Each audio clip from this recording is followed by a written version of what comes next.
Nous célébrons aujourd'hui la première journée internationale de l'égalité salariale. Et il faut saluer dans ce cadre la mobilisation, elle est irremplaçable des syndicats, des gouvernements, des organisations d'employeurs, des entreprises, de la société civile et bien sûr aussi du monde de l'enseignement supérieur qui s'emploie résolument à promouvoir l'émancipation économique des femmes et l'égalité entre les hommes et les femmes dans le monde du travail. We also acknowledge the individual men and women, many without a voice or platform, who continue the fight for equal pay every day. In spite of these efforts, we still have more work to do. Across the globe, women continue to be paid, on average, 20% less than men. Moreover, the pandemic has heightened inequalities and shown how our societies are built on the essential and often undervalued contributions of women, many of whom work in occupations such as frontline responders, health professionals, and carers. وهذا ما بدأنا في الوزارة بالعمل جاهدين على أن نؤمن الحماية الاجتماعية الكبيرة للنساء وخاصة في فترة جائحة كورونا كوفيد 19 كون هذه الجائحة قد أثرت بشكل مباشر على عمل الجميع وبشكل رئيسي عمل النساء. So far, the crisis has affected more than 500 million women working in hard-hit sectors like accommodation, food services, and manufacturing. At home, women continue to shoulder the brunt of care, from homeschooling children to caring for the elderly family members, plus the day-to-day chores of taking care of a family and a home. In many developing countries, women are also amongst the most vulnerable informal workers. And this often means that they are not eligible for social protection and are at high risk of abuse and of exploitation. Mientras buscamos las respuestas que mitiguen los efectos devastadores de la pandemia, debemos aunar esfuerzos para construir un futuro laboral que sea mejor, más seguro, más equitativo y sobre todo más resiliente. This means advancing political and economic responses that prioritize equal pay for work of equal value, recognise the value of unpaid care work, increase women's representation in leadership roles, and provide access to affordable services such as childcare and healthcare. We have formed a coalition, the Equal Pay International Coalition, which is a multi-stakeholder forum, and we invite you to join so that we can work together. To mark International Equal Pay Day, debemos aunar esfuerzos. We invite you to join EPIC. To join EPIC. Donc à rejoindre l'EPIC. And take action to advance pay equality. And there you have it, distinguished guests, ladies and gentlemen, thank you so much for making the time to join us, and welcome to the very, very first celebration of International Equal Pay Day, where we are focused on building back for a better future of work by ensuring pay equity. What you've just seen on screen are the voices of our EPIC steering committee members, really galvanizing us with a call to action. My name is Nozipho Tshabalala, and what a privilege for me to lend my voice to a conversation whose time has come, and a conversation of global importance. Ladies and gentlemen, it's important for us to also pause to think about, how did we find ourselves here? Well, we are here because at the 74th session of the United Nations General Assembly in November 2019, the 18th of September was declared as International Equal Pay Day. The resolution was sponsored by EPIC Steering Committee member Iceland and co-sponsored by a total of 105 UN member states. And these included Australia, Canada, Germany, New Zealand, Panama, South Africa, and Switzerland. And so, On this occasion of the first International Equal Pay Day, and in the midst of a global pandemic, it is more important than ever that EPIC, the only global multi-stakeholder partnership working to reduce the gender pay gap, make this global call to action. As we go through today, I hope that you're going to be responding to this call to action in your own way, big and small. What we are about to experience, ladies and gentlemen, is a stellar panel. We have an incredible lineup of panelists that are ready to share their experiences, their insights with us. But before we do that, I would like to invite you and maybe even challenge you to claim your share of voice in this conversation. And to do that, I'd like you to use the Q&A or chat function, the chat box function that we're using. Send me through your questions and your comments during the panel discussion, and I will try to the best of my ability to integrate your voice into the conversation. We're not going to have a separate Q&A at the end of the panel discussion. We're going to have a truly global dialogue. I know that at this moment we have close to 3,000 voices that are logged on to this conversation. So send me through those comments and let's have a global conversation. We're also going to be using some polls, and that's really for us to put a finger on where we are in our own understanding of the gender pay gap challenge. And so I'm going to be posing some questions, and I'm looking forward to seeing your interaction and participation. Now, you're probably seeing on screen my colleague, her name is Maya, and she is the sign language interpreter. So she's going to be with us throughout the process, including Oliver, who's going to be taking over from her from time to time. There's also simultaneous interpretation. So please look to the bottom of your screen and you will see a global icon which says interpretation. You can then choose the language that you'd like to listen in. We've got English, French, Spanish, Arabic, and Russian. However, please note that if you are not on the latest version of Zoom, you will not have the Arabic option, but you will have a Korean option. So you can choose the Korean option and it will translate in Arabic. I'm also inviting you to come and see our Equal Pay website. It's the EPIC website. It's www.equalpayinternationalcoalition.org, because that is where we're going to be following up with some of the responses to the many questions that I know that we're going to be getting. We're not going to be able to take in all your questions, but we will address each and every one of them, so you can go to the website to make sure that to work through those responses for yourself. Finally, we have a responsibility to let the world know about this conversation happening right now. So I'm challenging you to use the social media platforms at our disposal. The hashtag that we're using is hashtag Equal Pay Day, and we're using it across all platforms. Remember, you can tag EPIC, ILO, UN Women, and OECD, and we will try and retweet and really create some noise around the conversation that we're having. So I'm really excited now to get going with introducing my panelists.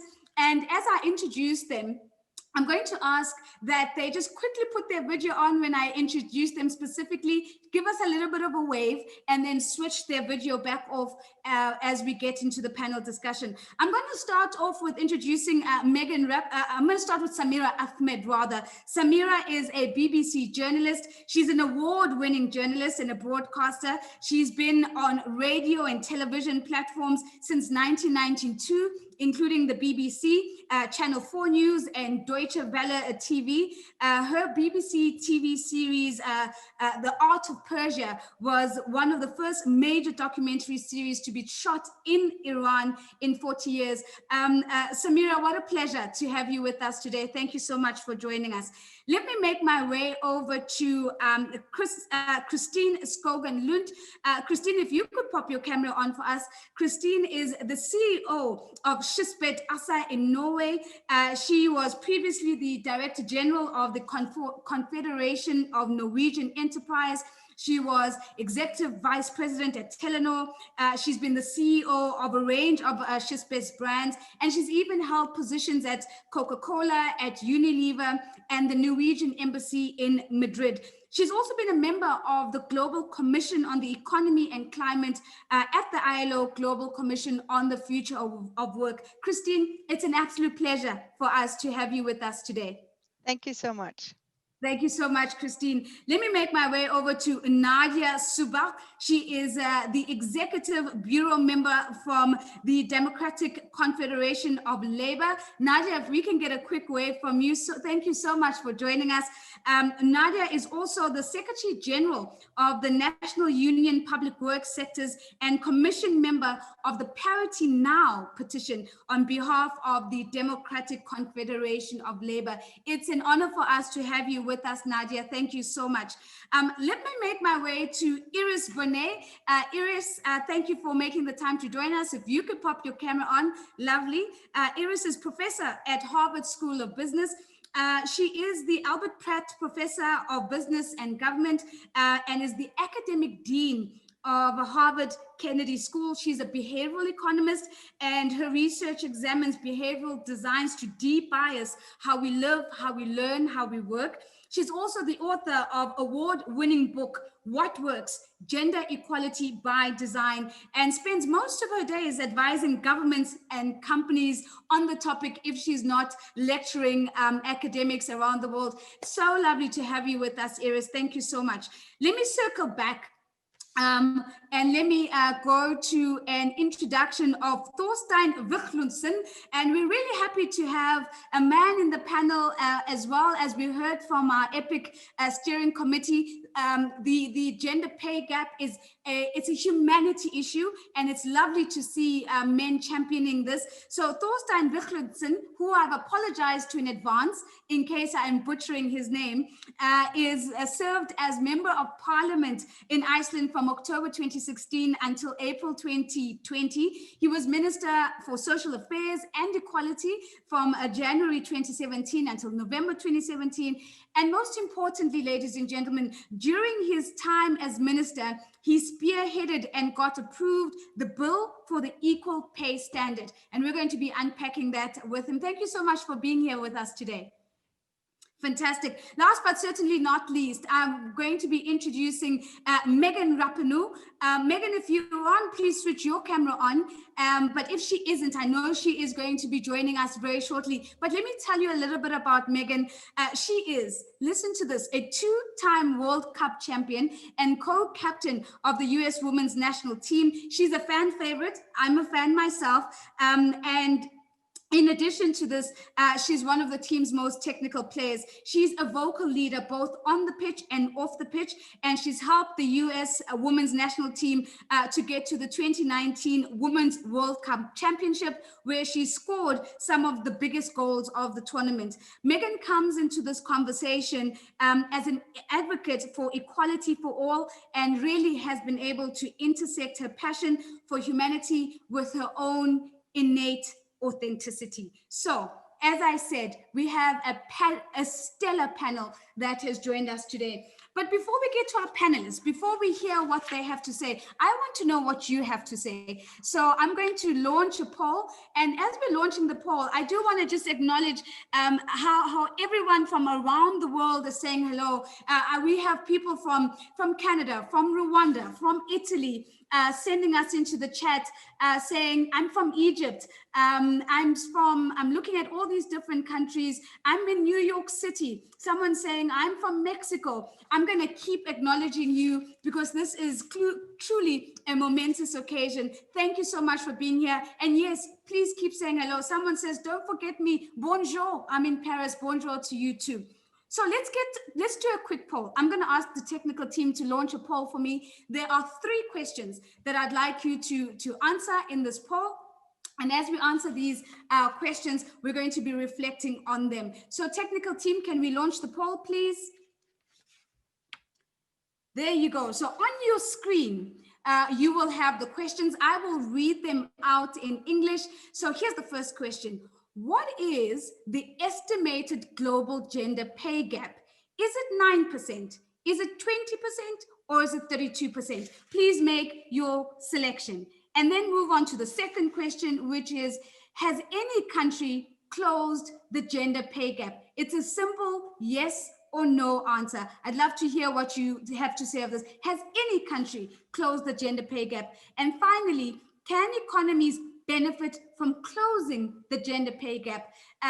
Can economies benefit from closing the gender pay gap? Yes or no? So please quickly take your poll. Remember to press the submit button at the bottom of your screen.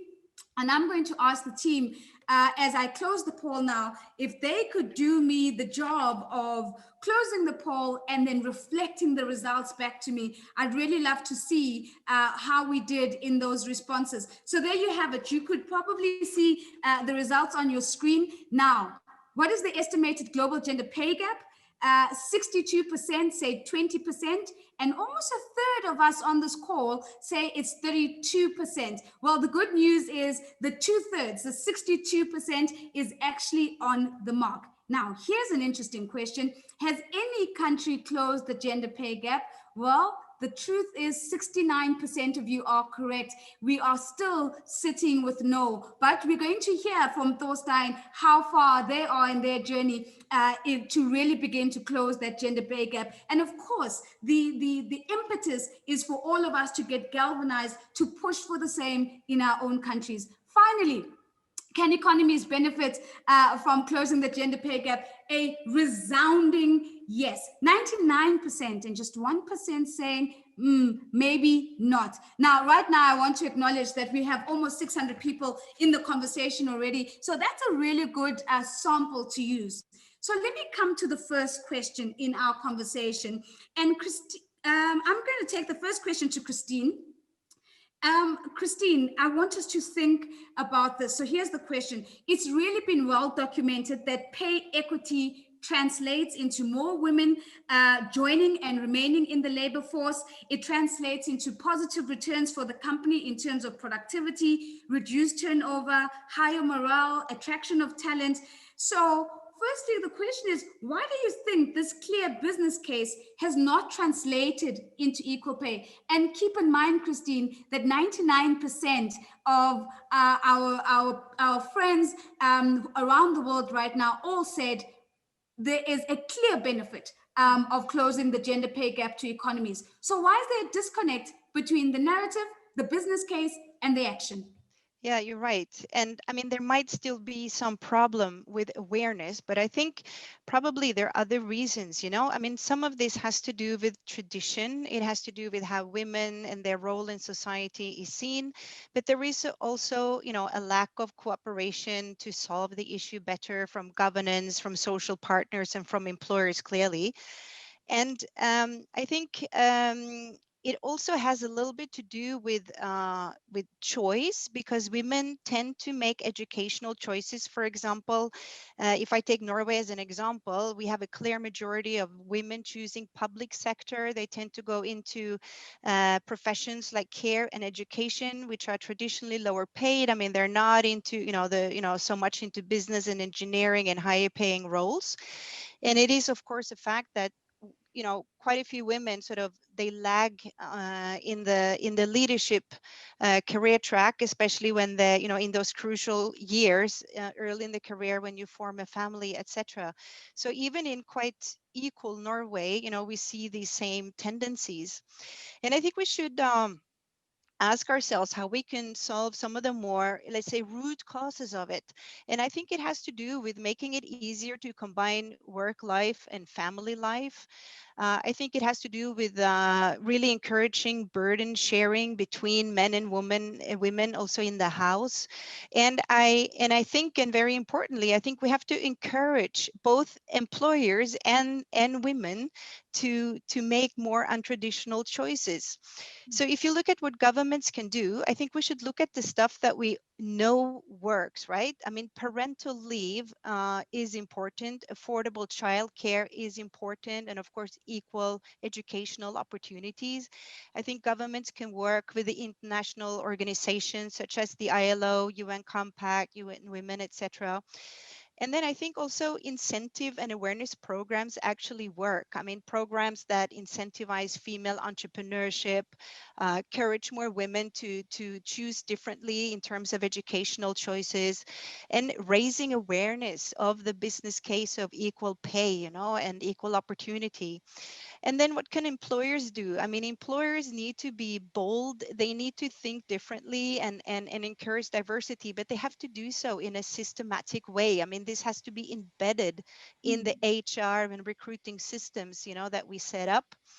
And I have to say, on a personal note, it's also a little bit about this sort of the nudging of those representing that diversity. Because when I was younger, it wasn't so normal to have female leaders in business, and I wouldn't have made this way myself. I mean, I totally depended upon being seen and that someone encouraged me to develop my abilities and to take the bold moves and take the risk, you know. I totally depended upon that. And if we all can be a bit more encouraging and nudge the ones that we want to cheer on and make champions of those who dare to be that difference, I think that's also something we can all be more aware of. Kristin, I think that's a fantastic way to kick us off. And I love the fact that you've ended on nudging, because I know that Iris will probably have views on this as a behavioral economist. But thank you for emphasizing the role of policy formulation from a government perspective, but also of systemic change from the perspective of employers. And of course, the point of nudging. Now, I am getting messages left, right, and center say, please recognize our country. So hello to Panama, Belgium, Namibia, Swaziland, Zambia, and Japan, and the Philippines. I'm seeing you too. Thank you so much, Kristin. Iris, I'm coming to you next. So if Kristin, we get your video off, and Kristin, and let's get Iris's video on. Iris, I'm sure you have some thoughts on the nudging, idea. So I'm very happy to listen to you share on that as well. But let's also come and zoom into the academic profession, which to some extent we know is not exempt from being tough on women, as is other industries. The question to you is, do you believe that there's been any progress over the years for women in your profession on these issues? And if you do think there's been progress, are there stubborn barriers that still need to be considered as well? And perhaps as an extra layer to this, there's usually a perception that in academia, the intersection of color and race and ethnicity also play a role in the gender pay gap. Is this true? Is it isn't? Here's an opportunity for you to educate us a little bit.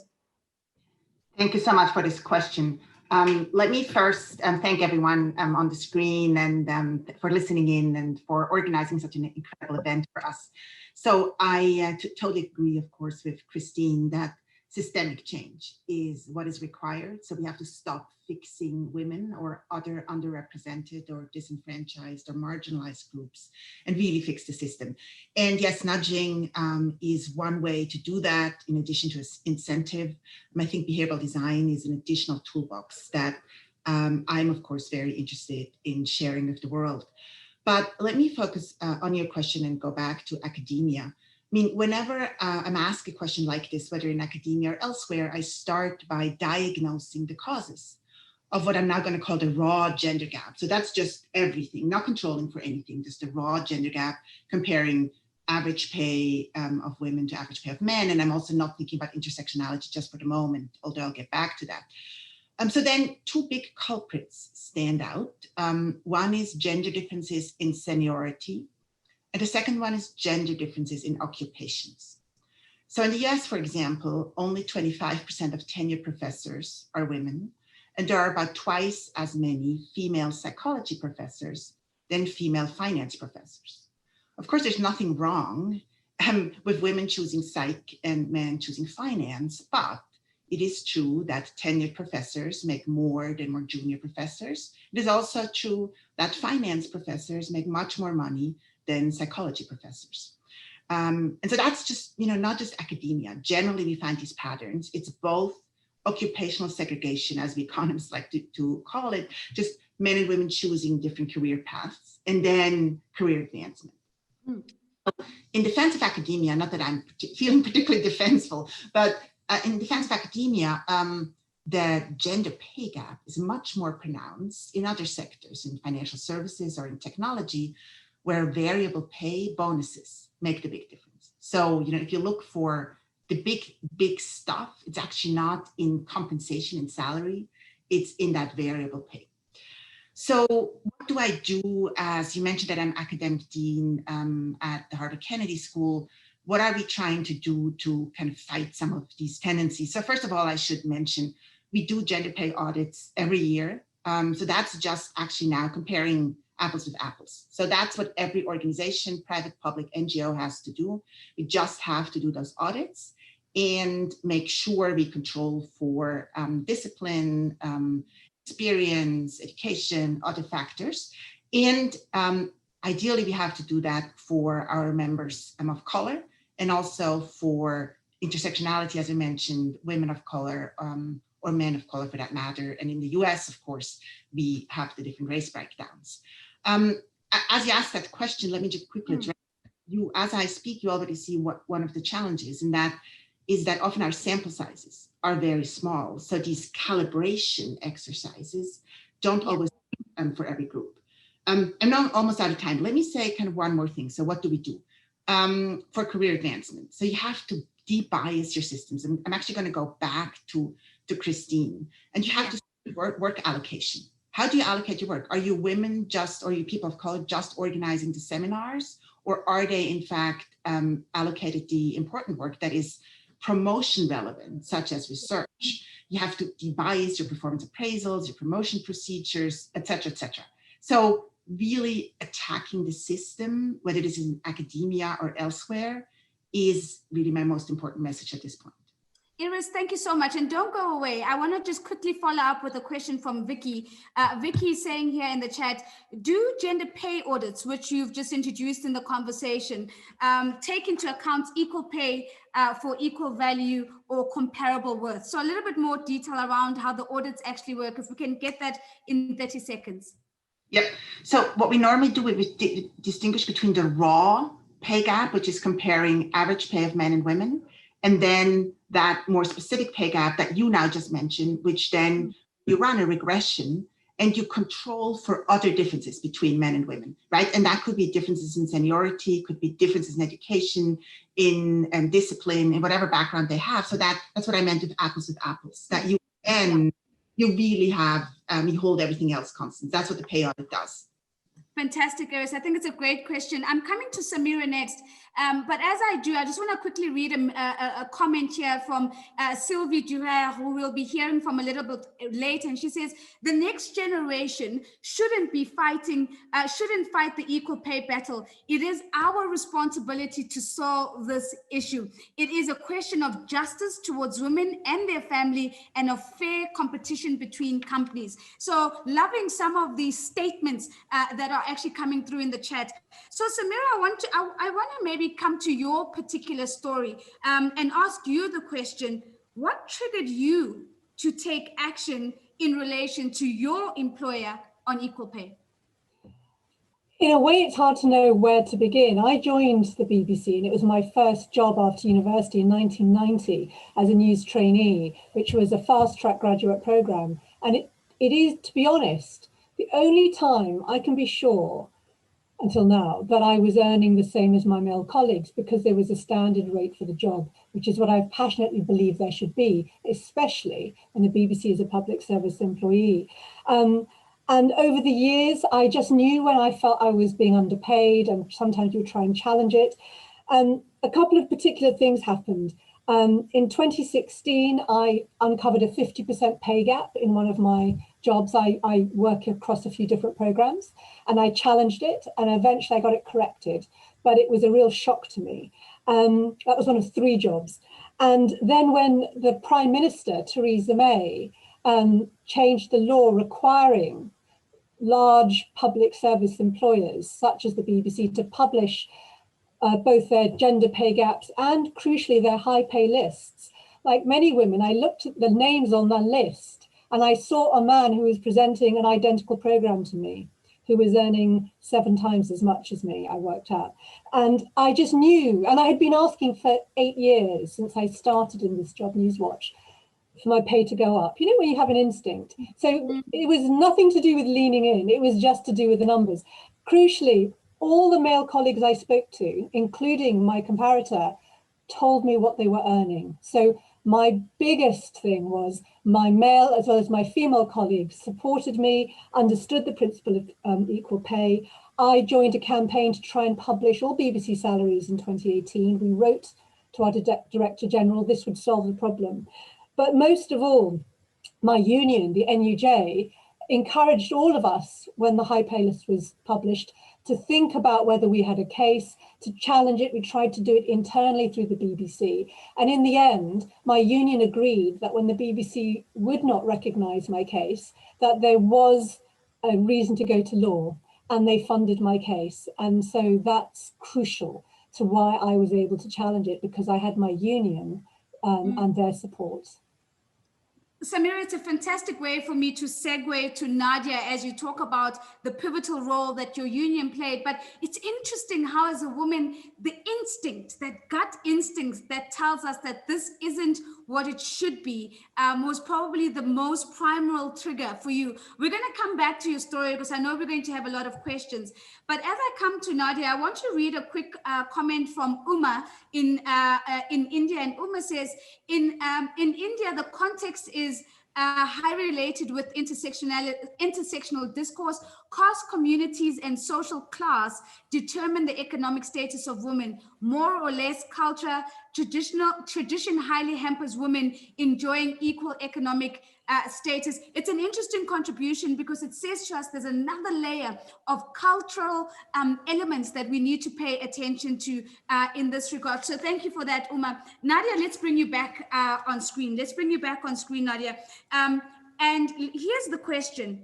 I want to bring the pandemic into the room. I want to bring the pandemic into the conversation because it's an important context that we cannot have this conversation in the absence of. The question to you is, let's start broadly with understanding how has COVID-19 affected the situation of women workers in Morocco? Please unmute, Nadia. Merci beaucoup. Merci, ravie de participer aux travaux de cette conférence, première du genre pour rendre effective l'égalité salariale dans le monde.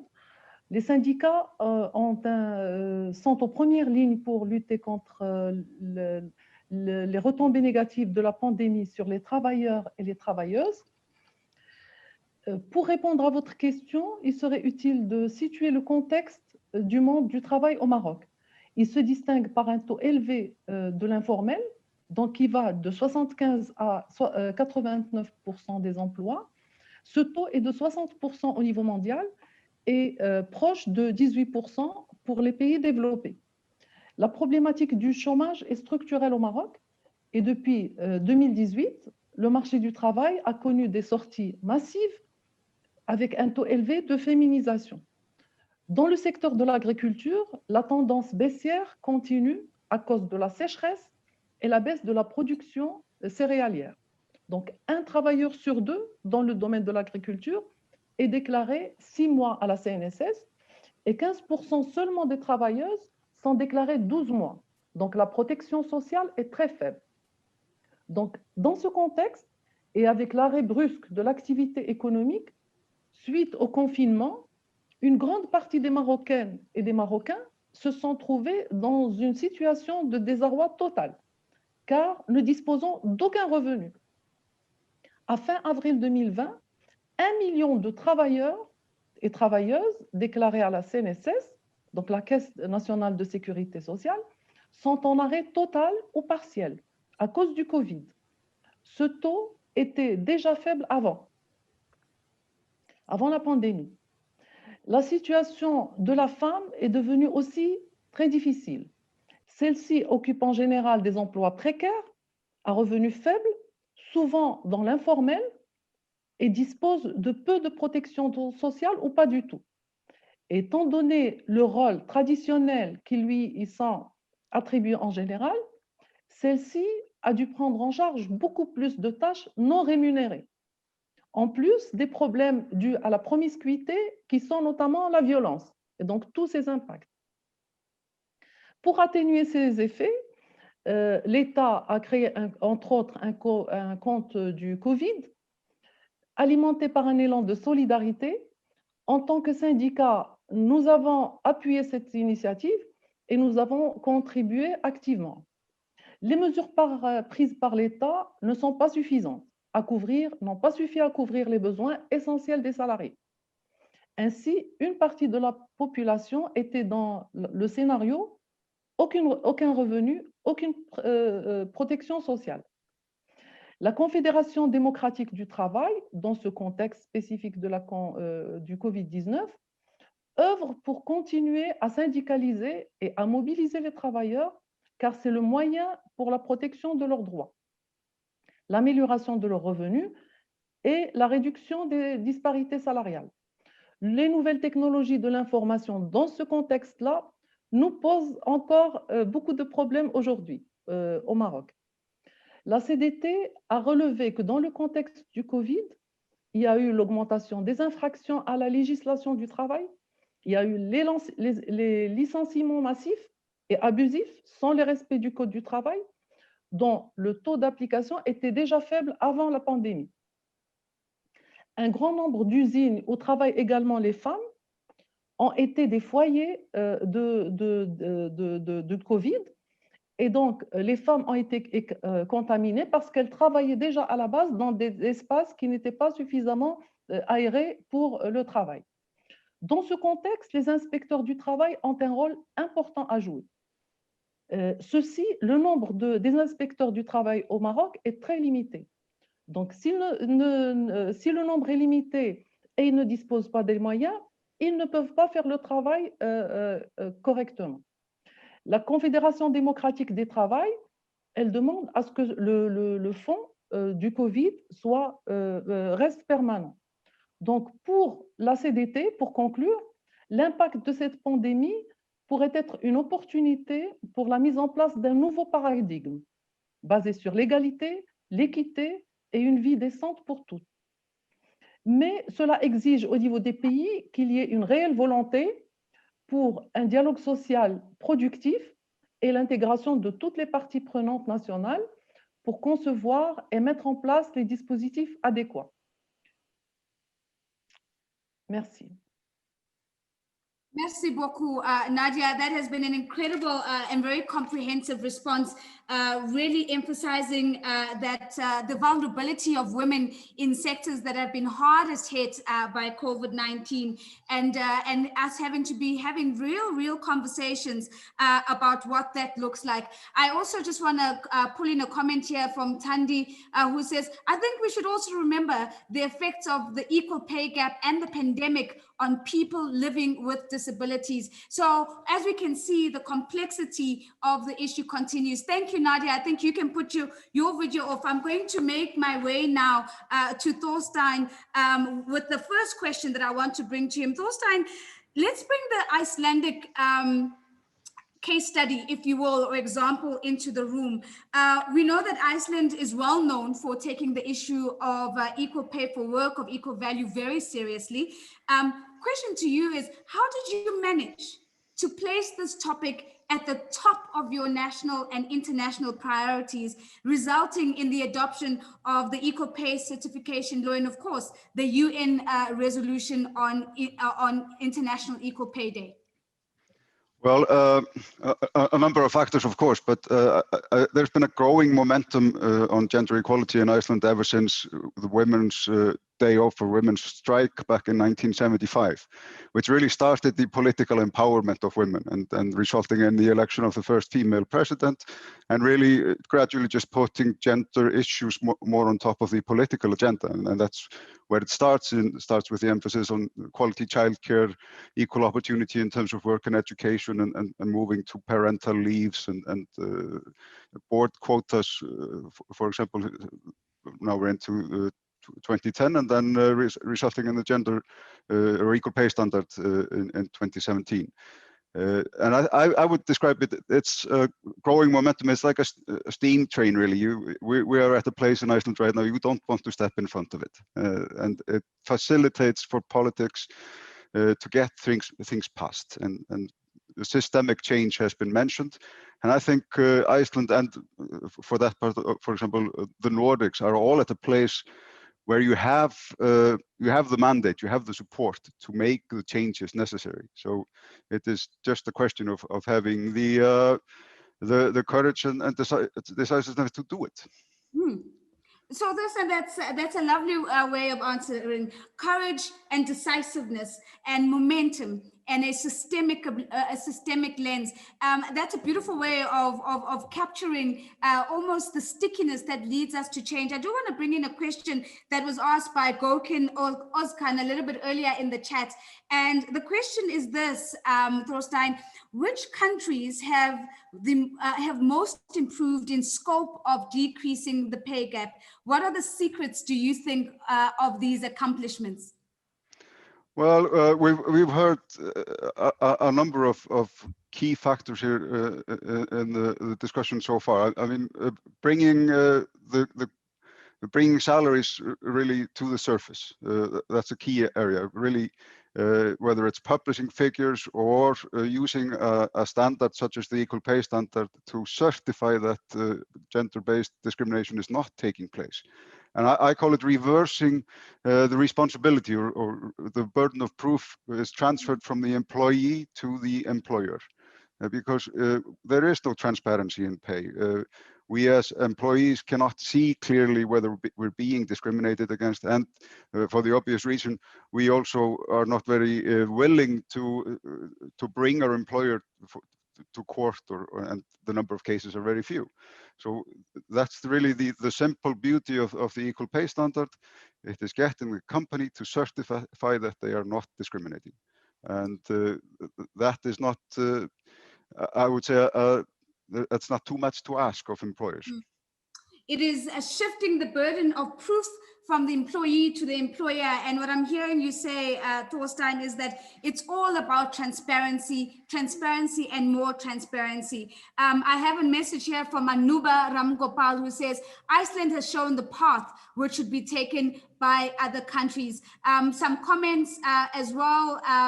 Abduli says, culture and some religious misconceptions are one of the greatest causes of the gender pay gap. We have to have this conversation. So I want to go back to Kristin. Thorstein, thank you very much. I want to go back to Kristin in this conversation.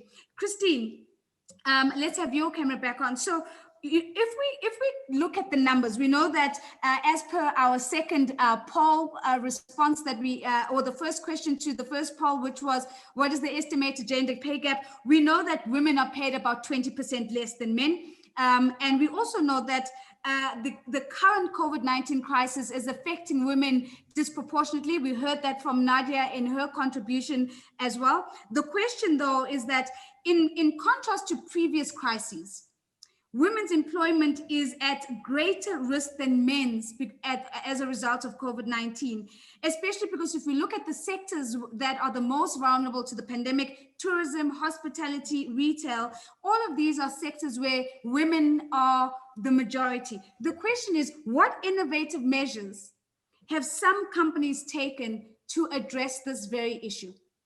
Right. Oh, yeah, I mean, you're absolutely right. And I mean, there you know, a lot of sectors, especially those dominated by women, are taking a terrible hit with the COVID. And I guess short term, I mean, you could have some alleviation from government programs, etc., but that's not going to be sustainable over time. So we need to solve it long term. And I would kind of argue that it's maybe not to look for innovation, because we, you know, I'll go back to what I said earlier. I mean, we know what works. And I think it has to do with doing what you know will work. And I think Thorstein here is absolutely right in that, you know, most women are not like you, Samira. They don't bargain for their salary. And it must be up to the companies to absolutely ensure that you have a standard of equal pay, and that you know, we don't have such a law in Norway, but we would actually, we do the job job, and we will actually adjust where we see that there are discrepancies, because we simply do not want there to be that pay gap. And and again, you will get that back in transparency and in more women feeling encouraged and empowered by your company. So that pays off. It's a simple thing to do, and it works. I can give you another example. I mentioned earlier that we need to work a bit on educational choices. When I was at the Confederation earlier, what we did, we saw that women were consistently underrepresented in technology and engineering. In Norway, that number is as low as 17% of females, in those studies. So what we did was we went around to high schools and we interviewed girls, and we say, why don't you choose the STEM subjects? And mostly the answer would be, well, because I want to work with people. So we said, okay, we need to address this. So what we did was that we organized a program. We did let's say a tour de Norvège, visited every high school in the whole country with ambassadors, young female engineers that they could identify with. And we had those role models tell them that as an engineer, you can save the ocean, you can save the climate, you can you can improve healthcare and systems for elderly and whatnot, and made it appealing that way. And the program had tremendous effect. It was such a simple thing to do, and it had an almost instant effect on the applications to those subjects. So it's not about finding new innovating things. It's about doing simple things that we know will work. And can I just round off with one thing? As you know, Norway constantly is on top of lists of best place to live and prosperity and everything. And what happened to us in the 70s was two things. Women entered the workforce, much due to the fact that we had parental leave and state paid childcare, and we found oil in the North Sea. One of those factors significantly increased our national wealth, and it was not the oil. It was female participating in the workforce. It's such a good case for business, for the individual female, but also for society at large. So it's really about time that we fix this. Thank you so much, Kristin. I'm going to follow up, Kristin, before you go, with a question from Udrak Amimo. She is a journalist in Kenya, and she says, what do we need to do to ensure that the unpaid work of women is recognized fairly and compensated? And I mean, I'm looking at a comment from Kali here as well in the chat saying, should we not be thinking about paying better for care and education jobs, and not just trying to push women into STEM? It's a really complex issue, but I'm keen to hear your response. Yes, it is. And you are absolutely right, because, what are more important roles than taking care of the sick and educating our children, right? I completely agree with that. And if you want to look behind the systems a little bit, part of the reason why those careers are lower paid is because there is a collectivism in it, that you don't have so much individual salary difference that actually lifts the whole sector. That is part of the reason. We did a study on that. And so you would basically need to change the whole setup of the salary systems in the public sector if you are to attack that fact. But I agree with the argument. It makes no sense that those should be low paid jobs, really. So I agree. And we also need to make those professions more attractive for men, because if we're going to have more equality and women are going to do other things, someone is still going to take care of those responsibilities, right? And when it comes to recognizing, for example, taking care of the elderly and doing unpaid work, that is also a huge question. But certainly one thing one can do is to recognize those periods of your life when you need to do that, in terms of gaining the right to Social Security, earning pension points, and at least make sure that you don't fall out of the system when you take on those types of responsibilities. Absolutely, and again, you've touched on the question of men, and I'm starting to feel that you can see all my questions, because that's what my next question is going to be, and I'm taking that question to Iris.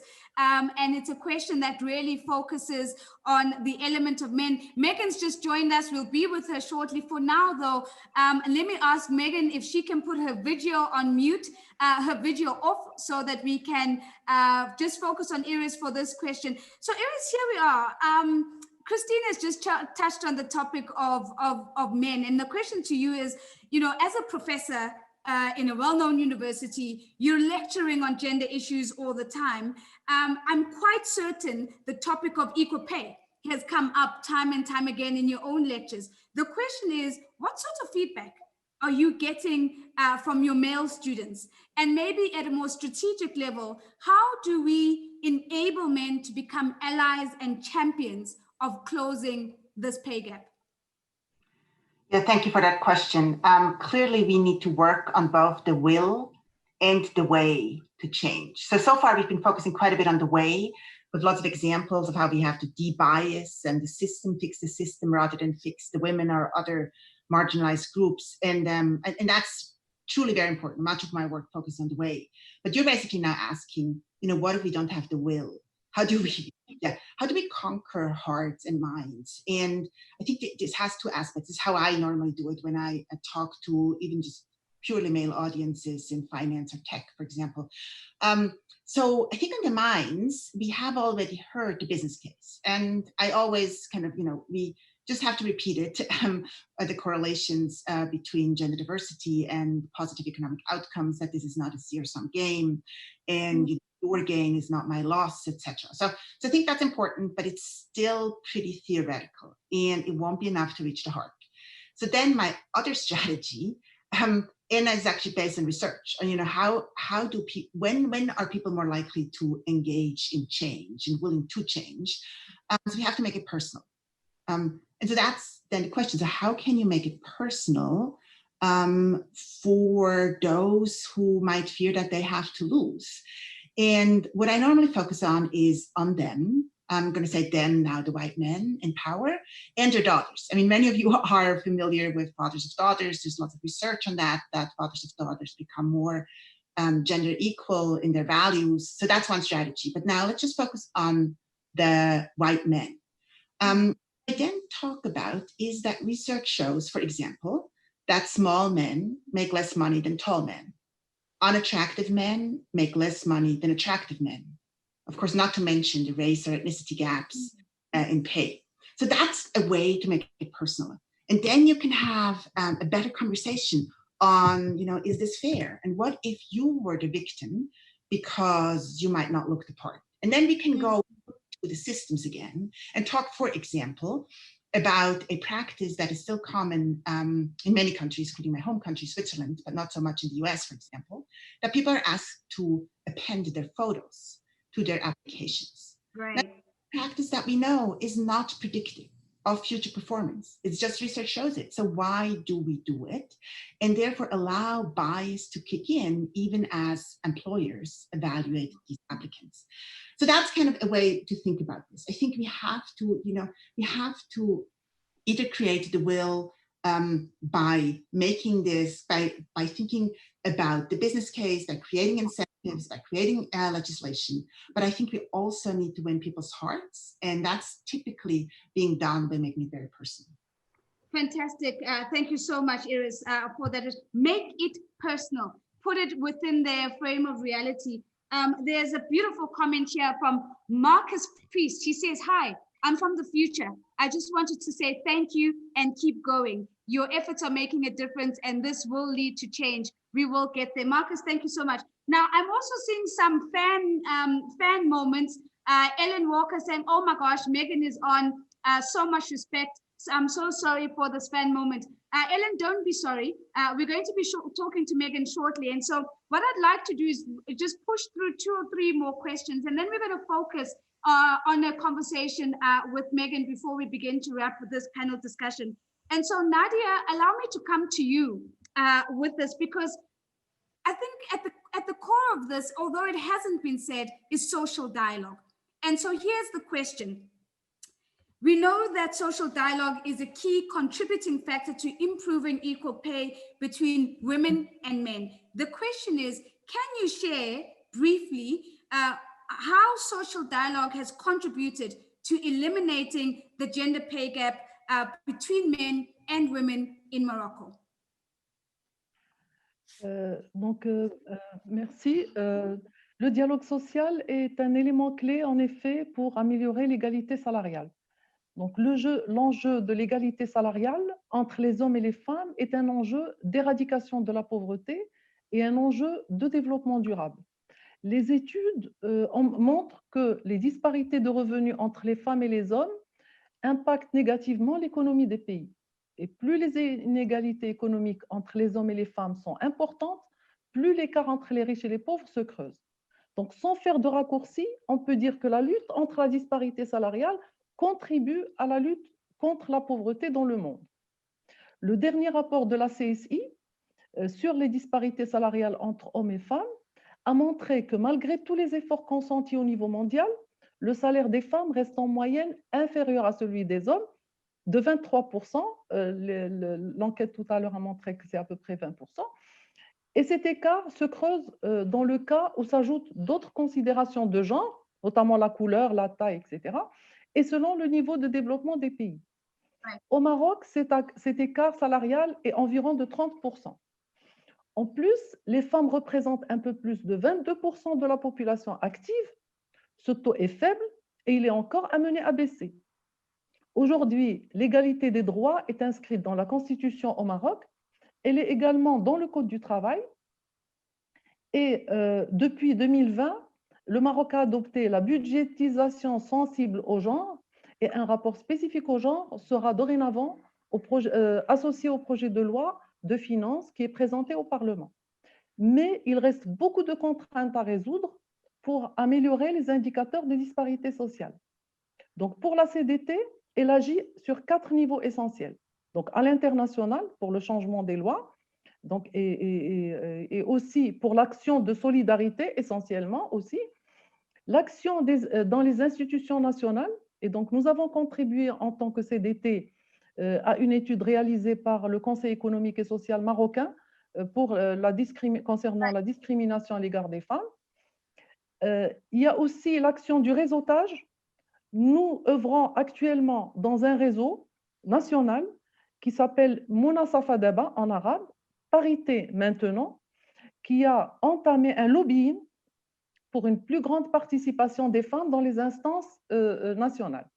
Et puis, pour aller rapidement au dialogue social, il est en panne aujourd'hui au Maroc, au niveau national, parce que l'essentiel des accords ne sont pas mis en œuvre, et puis le syndicat est cantonné dans un rôle de consultation et non de négociation.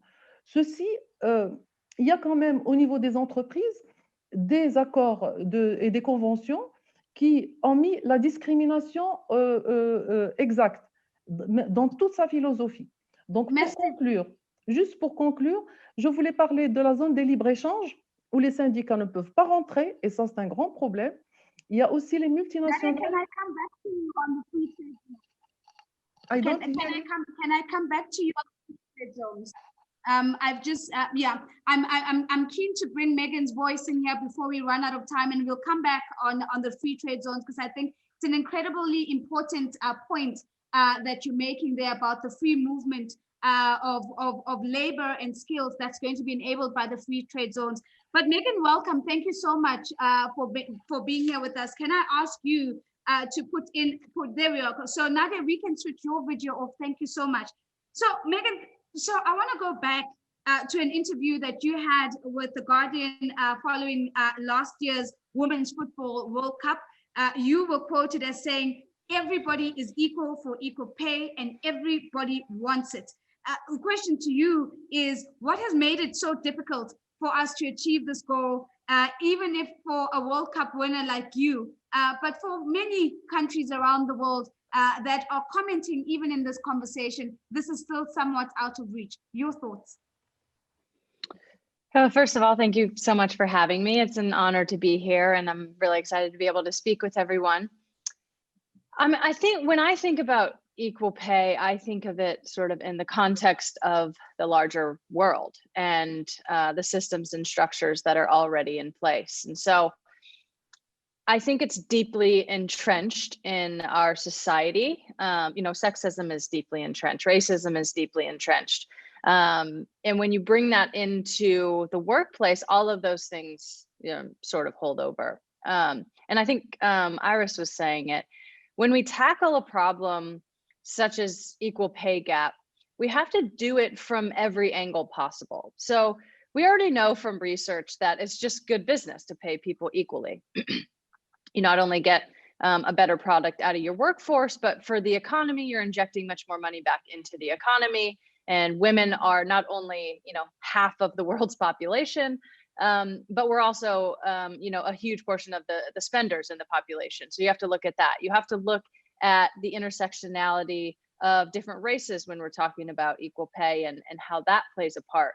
And I think you need to get at the hearts and minds of people. As Iris was saying, again, bring it to a level where people can understand, maybe point out a discrimination in their life or point out an inequity in their life and attack it from that point.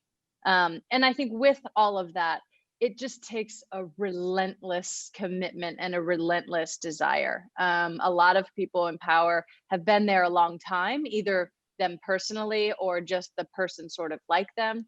And a lot of these discriminations, I think, are just ingrained in people and something that's hard to move past. I also think the next step is really laying out the future and really laying out, like, even under-resourced as we are, look at these numbers. Imagine if we had funding. Even as under-resourced as we are, look at how well the World Cup did, or the TV audience numbers from the World Cup, or the jersey sales with the limited amount of data that we actually do have, and sort of lay out a path forward and almost say, I love the comment from Marcus, I'm from the future. That's so funny. I've actually been saying that a lot. Like, I'm from the future. I know it works. I see it in my own life. Let me lead you into the future. So sort of offering people a path forward as well, I think is really important. Fantastic, Megan. That's a beautiful way of segueing into the conversation. And maybe I just want to link what you've just said back to Samira. Samira, if I bring you back, I mean, you shared your journey with us very briefly around how you moved from gut instinct and leveraging your union to really bring about change. So what gave you strength during this journey? Well, I have to say, women like Megan Rapinoe out there using her profile and making it about all women and not just about an individual is so important. And in my case, there are hundreds of women. We think hundreds of women have had pay adjustments at the BBC, many of them in lower paid roles off camera. This is what it's about. It's about fairness. And in terms of, what gave me the stamina, I was, I'm 52 years old.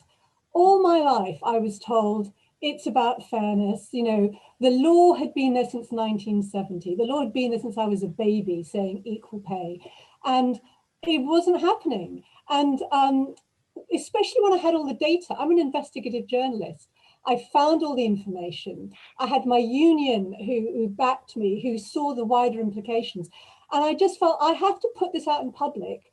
Let a judge panel decide what is fair here.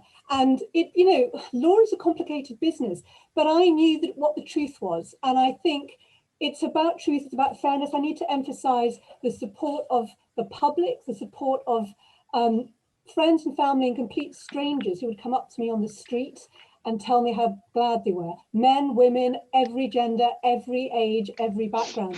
This is about fairness. It is not about women wanting something over men. And I think Megan absolutely nailed it when she said, there are people who, there's a way of saying it, when you've always been privileged, equality feels a lot like discrimination. And if you look at the reporting around Megan's case, around my case, around any case where a woman is in a high profile, relatively well-paid job, there'll always be a reason why you don't deserve it.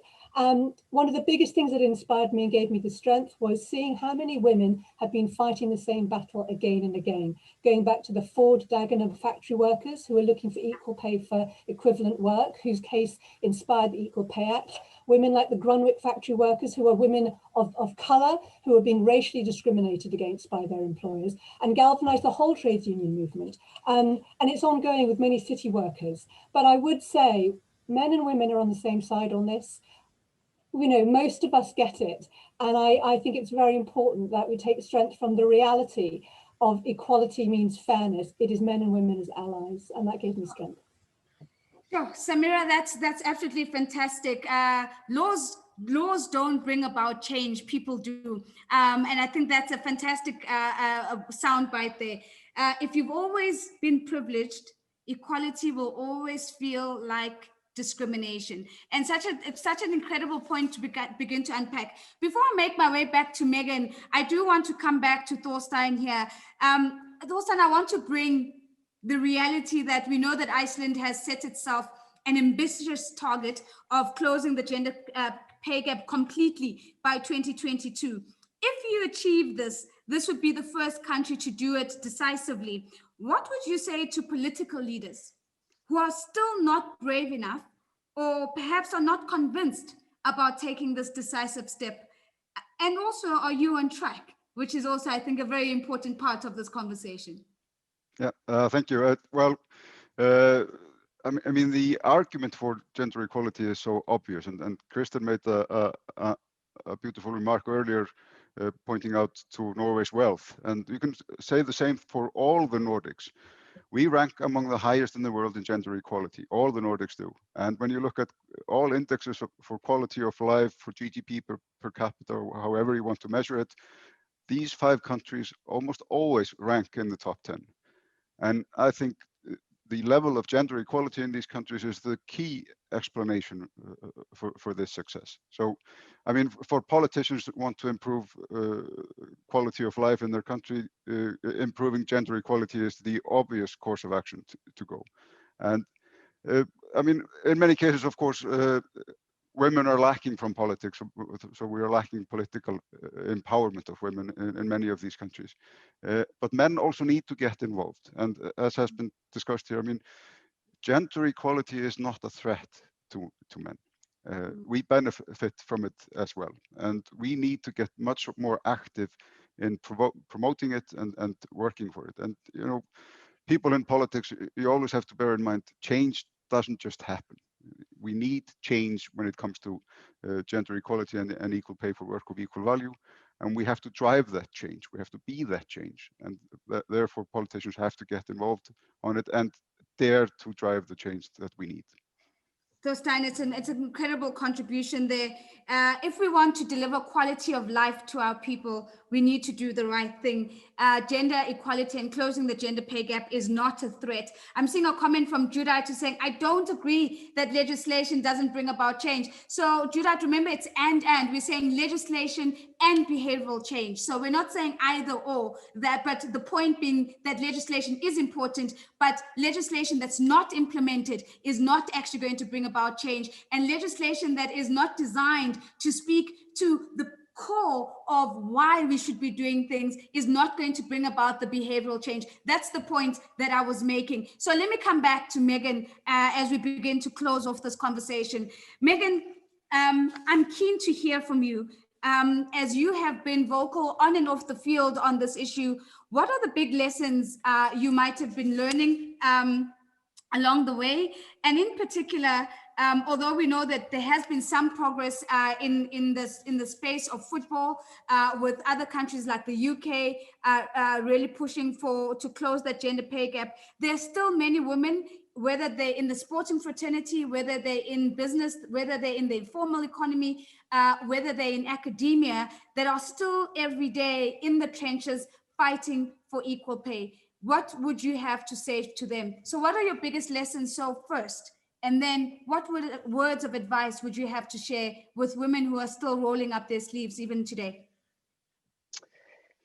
I think for me, the biggest piece of advice that I would give, and it comes from this very unique position, which I've been very fortunate to be in, of being on the women's national team, but more than that, being in a profession where the 23 women around me are elite in the world. And I think oftentimes when women who are elite find themselves in their workplaces, they find themselves alone or only with a few. And I'm very lucky that my immediate workplace has all of those type of elite, confident, trailblazing women. And so for us, I think we gave ourselves the permission structure the only people we look to see if anything is okay is ourselves. So we're like, yeah, we should go for equal pay.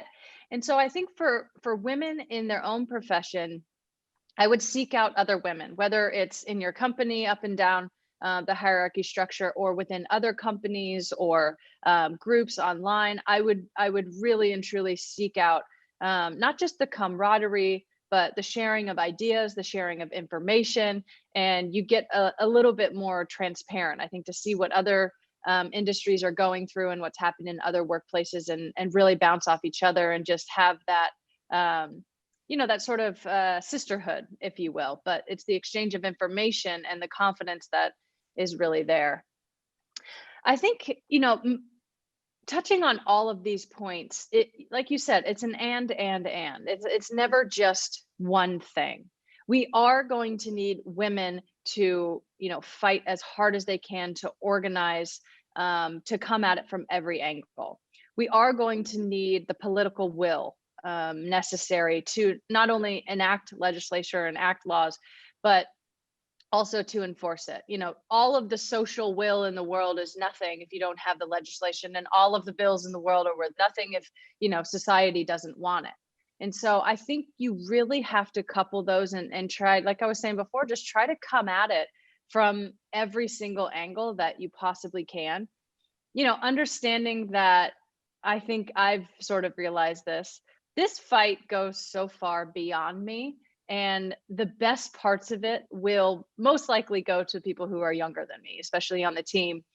But the fight in and of itself is truly changing the world sort of before our very eyes. And I take confidence from that. I take confidence in knowing that I'm able to be in the position and fight this round of the fight because so many other women have fought before me. And men too, but we absolutely need men to lean in much more. It can't get to the point where the only reason that you're in this fight is because you had a daughter, because, you know, potentially you had a wife also, and you had a mother, and you had a sister, and you had an aunt. Now you're just feeling the discrimination more so because you want to protect your child. But we need to get sort of all of these aspects of our social life, whether it be government, whether it be the political will, whether it be the social will, and really couple those all together and just have that relentless type attitude. Megan, thank you so much. A fantastic way to close off the panel discussion. It is about seeking out other women. It is about sharing ideas. It is about sharing strategies. It is about figuring out what has worked and how can I borrow the strategy and make it work in my environment. And as you say, the fight is long from over, but we have to keep on keeping on. Now, with where I am in the program now, I'm going to transition into our closing remarks for the day. I want to give a very big thank you to Thorstein, to Megan, to Samira, to Kristin, to Nadia, for all lending their voices to this conversation with incredible insights and incredible contributions. As we move into our closing remarks now, it's my absolute pleasure to call upon the Director General of the International Labour Organization, Mr. Guy Ryder, to kick us off with his closing remarks. Mr. Ryder, it's over to you, sir. Thanks very much. And let me just say that was a really inspiring and brilliant panel, well worth the occasion of our first International Equal Pay Day. Let me take advantage very quickly at the beginning to, if you're still online, to shout out to Thorstein. Thanks so much to Iceland for having created this day, led the resolution that put this day in place last year. It's worth looking at that resolution. It's not something I would normally recommend that people look at UN resolutions, because it makes a lot of the key points that have been made in the panel today. It firstly points to the extraordinarily slow progress we've made on equal pay. You know, the ILO, I don't want to be the man from the past, rather the person from the future, but it was 100 years ago that we enunciated in our constitution the principle of equal pay for work of equal value. And here we are 100 years later having this conversation. You know, it needs to make you think, doesn't it? Secondly, that resolution talks about something which has come out at least implicitly in the conversation, and that's about, this is a debate about power relations in society and the unequal distribution of power. And that's come out, I think, very much. You know, it's very correct to say that we all gain from equal pay collectively. Individually, that's not necessarily the case. And we do have to take into account and act against the negative distributions of power. Thirdly, we've made commitments coming out of our ears for equal pay. We've made them over the decades. What we don't really need are more on-paper commitments to make this happen. We need action to make it happen. And that's where I think the key for this conversation is. It is remarkable, is it not? And I think we have to pay tribute to some of the panelists we've heard. What individuals who have the capacity to do so can do to mobilize activism and public opinion on these issues, be it in the media, be it in sport or wherever else it is, business, in trade unions. But we've made the point, this is a plus, plus, plus story. Individual activism, extraordinary, bravo. Secondly, collective action. So where Samira can rely on her union, where Megan tells her that reach out to others, you know, where Thorstein reminds us that it was the entire female population of Iceland that went on strike in the 70s. Collective action makes an extraordinary difference. And it's plus, plus, plus in a sense that laws do matter. I think that legislation, national and international, but obviously not enough. Most of our member states in the ILO have a legal requirement to apply the principle of equal pay for work of equal value. The actual application of that law is full of pitfalls. This notion of equal value is massively, massively complicated. And then there are, in addition, all of those hidden obstacles to equality. Well, mostly hidden. So we talk about unequal care burdens. We talk about care facilities. What Kristin said about Norway in the 1970s, less oil that made the difference, more care facility. We have to re-engineer the way our labor markets and indeed our societies are organized to dig out these very under the surface obstacles to equality. Once we start doing all of those things, then I think we can probably look forward to much quicker progress than we've been able to record in the past. We've done good things. To deny that is to sort of lead to a sort of fatalism about what we have ahead, but we need to do better.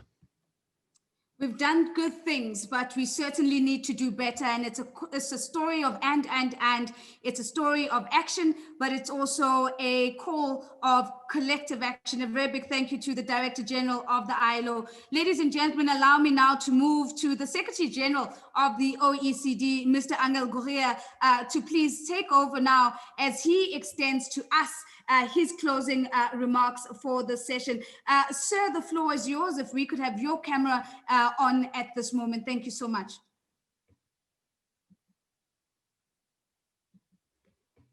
So, Mr. Angel Gurría, I can see you are on screen. So allow me to do this while we make sure that we have the Secretary General of the OECD, if he is available now. Alternatively, technical team. Can you hear me now? I can hear you now, sir. Lovely Very to hear good. your voice. We'd love to see your face as well. If the host will allow me, the host has disabled. So your camera. All right, host, please can we enable the video camera for Mr. Angel Gurría, please, so we can get, there we go. We can now see you and we can over so to now you. You can now see me and you can hear me. Yes. Very good.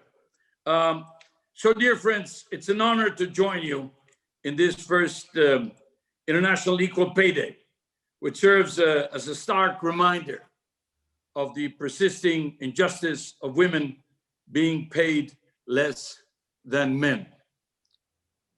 There. Across the world, the gender pay gap remains at around 20%. The situation is marginally better in OECD countries, where the average gap is 13% at median earnings. But progress remains slow. As Guy Ryder mentioned a moment ago, he was talking about 100 years ago. Let me just mention that in the last 20 years, when this issue has been very much in our agendas, we've only seen a reduction of 5 percentage points in the gap. When we were, fully dedicated and fully honed in on this, we made very modest progress. The economic fallout from COVID-19 threatens to reverse the progress that we have already made on this. Sectors that are major employers of women, such as food, beverage services, accommodation, retail, have been the most affected by the crisis. And women tend to do a much larger share of unpaid care work than men, on average, about twice as much in the OECD countries. And that makes finding alternative employment more difficult for them.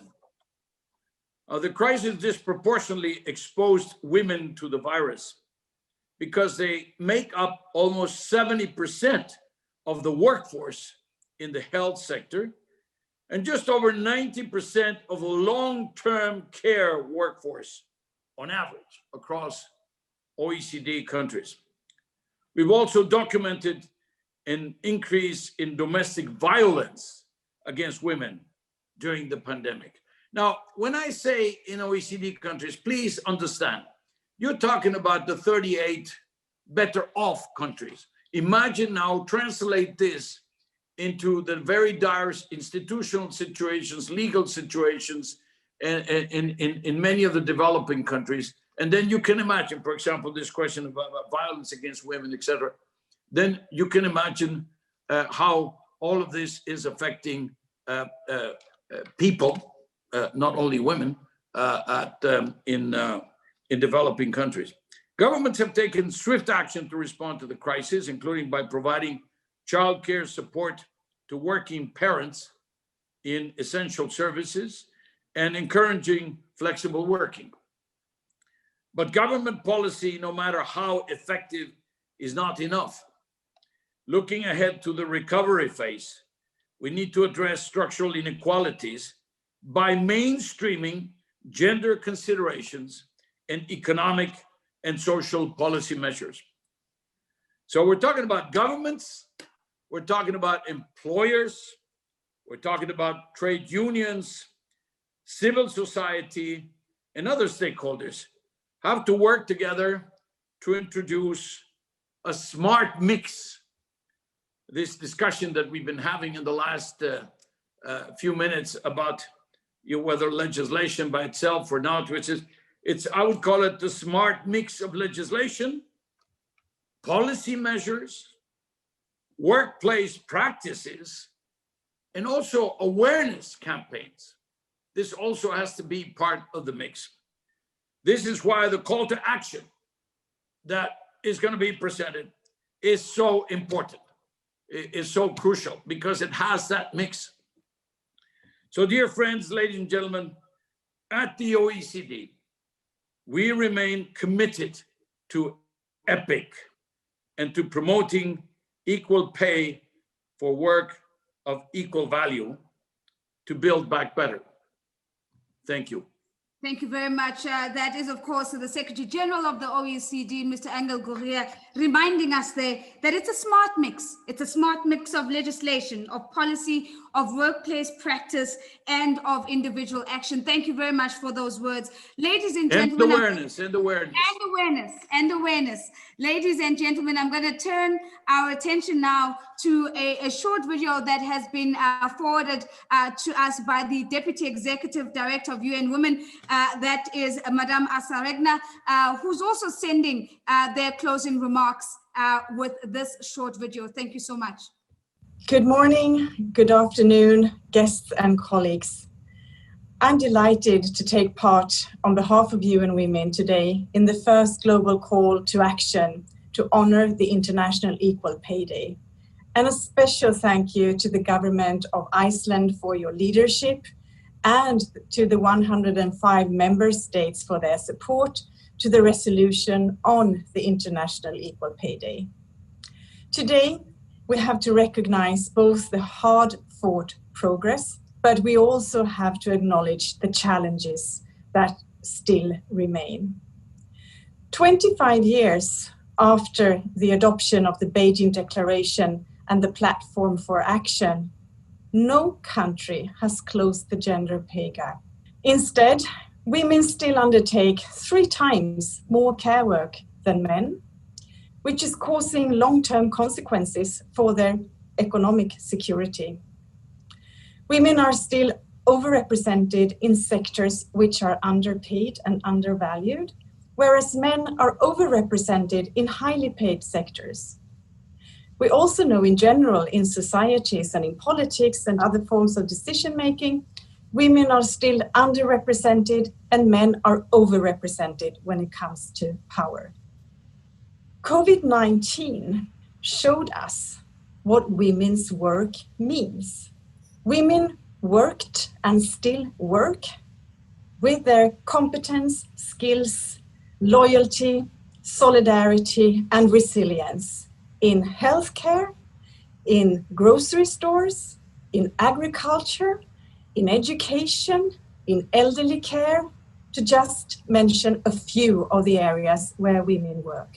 These kinds of jobs are typically and many times undervalued, underpaid, and sometimes not paid at all. This can change. We can enact and implement laws which uphold the principle of equal pay for work of equal value. We can promote policies which eliminate gender stereotyping. We can redesign family-responsive services and policies, such as shared parental leave schemes, and see to it that they are implemented. We can adopt measures which reduce and redistribute women's unpaid care work and do whatever is possible to make men's part of unpaid care work increase. We can improve the quality of wage data. So now is the time for all actors, stakeholders, and decision makers to take coordinated action to remove the persistent barriers that prevent women's equal participation in the workforce and which continues to undervalue and underpay women's work in the labor market. And that's why we've come together as EPIC members and allies to jointly and together build a better, more sustainable and equal world of work for both women and men. Thank you very much. It's a very big thank you to Madame Masaregna, the Deputy Executive Director of UN Women, lending her voice as well to this incredible moment of the first International Equal Pay Day. Ladies and gentlemen, what I'd love to do now is to present to you the National Equal Pay Day video that is going to be forwarded or shared to us, where we'll be hearing from Antonio Guterres, the United Nations Secretary General. So back to the technical team as we listen to the UN Secretary General, please. Around the world, despite decades of activism and dozens of laws on equal pay, women still earn less than 80 cents for every dollar men do. For women with children, women of color, women refugees and migrants, and women with disabilities, that figure is even lower. If you had told me this 40 years ago, I would have been shocked. But according to the World Economic Forum, it will take 257 years to close this gap. The early signs are that the economic impact of the COVID-19 pandemic will make the gender pay gap even wider, partly because so many women work in service industries, hospitality, and the informal sector, which have been hardest hit. Women's unequal status at work feeds inequality in other areas of their lives. Women's jobs are less likely to come with benefits like health insurance and paid time off. Even when women are entitled to a pension, lower salaries mean lower payments in their old age. Equal pay laws have failed to put this right. We need to go deeper and work harder to find solutions. Rising the profile of the gender pay gap is an important step. So I welcome this first International Equal Pay Day, and I congratulate everyone who has made it happen. We need to ask why women are relegated to lower paid work, why professions that are female-dominated have lower salaries, including jobs in the care sector, and why so many women work part-time, and why women see their wages decrease with motherhood, while men with children often enjoy a salary boost. And finally, why women hit a ceiling in higher earning professions. Some of the solutions lie in ending harmful gender stereotypes, removing institutional barriers, and sharing family responsibilities equally. We need to recognize, redistribute, and value the unpaid care work that is disproportionately done by women.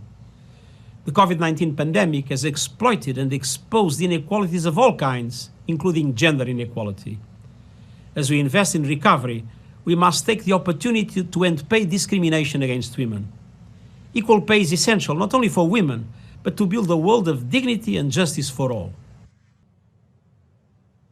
And of course, that's a big thank you to the United Nations Secretary General, Mr. Antonio Guterres. Ladies and gentlemen, that now brings us to our global call to action. It's a pleasure for me to hand over to Madame Sylvie Durer, who is the chair of the EPIC Steering Committee. Madame, if you unmute yourself, we're ready to hear from you. Thank you so much. Thank you, Mrs. Tshabalala, and thank you for your great moderation. So, ladies and gentlemen, the COVID-19 pandemic has shocked the world of work, causing massive human suffering and laying bare the vulnerability of many millions of workers and enterprises. According to ILO estimates, 400 million full-time jobs have been lost since the outbreak. Taking together employers and own account workers, more than 436 million enterprises in the hardest hit sectors worldwide are currently facing high risk of serious disruption. The pandemic has affected women and men in the world of work differently. Women's employment is at greater risk than men's, with a larger proportion of women working in sectors severely affected by the crisis. The vulnerability of many women in the informal economy has also been exacerbated, and their livelihoods have been put under extreme pressure without adequate social protection coverage to support their resilience to the crisis. While the pandemic has brought into sharp focus the value of the work of the millions of women and men in essential occupations, such as health and social work, it has also been a somber reminder of how these jobs are too often characterized by low pay, long hours, and difficult working conditions. The Equal Pay International Coalition, in short EPIC, calls for concerted efforts to promote equal pay for work of equal value and to ensure that any advances made in closing the discriminatory gender pay gap are not reversed. EPIC members are united in calling upon governments, employers and workers' organizations, the private sector, academic institutions, as well as civil society to work towards a future world of work with equal pay for all.